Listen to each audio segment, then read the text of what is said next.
In terms of marginalized populations, the great thing about quality public spaces is they're inherently democratic, and cities can do them anywhere. Cities can support them anywhere.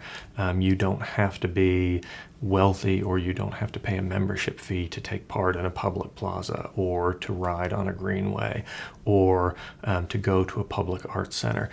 These are things that allow anyone to engage them. And I think through those opportunities and through those connections, I think it helps marginalized populations, or historically marginalized populations, learn about what exactly their rights are and what kind of protections they have, and really how to take advantage of their own creativity, how to really use it and benefit from it. Creativity really is the lifeblood of culture, period. And here's the interesting thing. If we look at this thing from an economic point of view, you go in the city and they say, well, we want to create economic empowerment. If you don't create creativity, if you don't open the channels of creativity, you'll never have economic empowerment. Why? Because when people are creative, they do what? They express themselves. Mm-hmm. How do people express themselves? Through their art, their music, their language, and their writing, which is what? Their culture.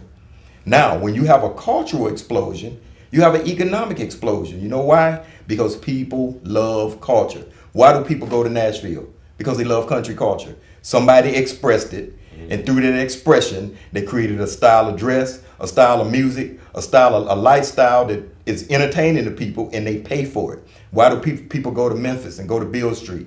Because they want to taste the barbecue. They want to hear the jazz. They want to experience the culture. Yeah. Why do people go to New Orleans?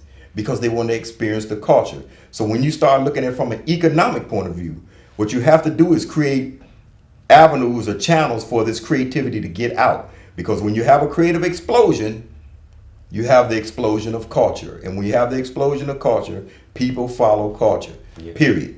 I think what you're seeing now in planning, in terms of a broader philosophical movement, is a return towards what we call co-locating uses or mixing uses.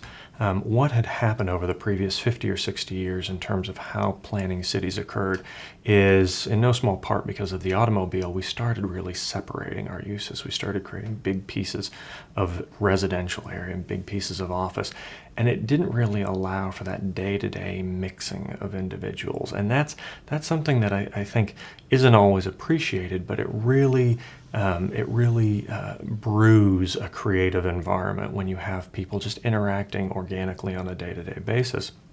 And you're starting to see cities return to trying to create those sorts of places, very small scale or large scale communities where there's a mix of shops and residential and offices, and you have a wide array of demographics and people moving back and forth, people sitting in plazas and people watching, or being inspired by the public space around them. That's really where development and planning is headed back towards, this kind of rediscovering the value of creating those spaces. But it can occur in smaller communities as well. I think when you look at say a rising city like Chattanooga or a rising city like Nashville, Chattanooga in particular, with what it's done with its downtown and co-locating a variety of arts and activities, and that's spilled over to other communities like the North Shore in Chattanooga, and these have all really begun to attract that creative class and really develop a lot of creative capital in those communities.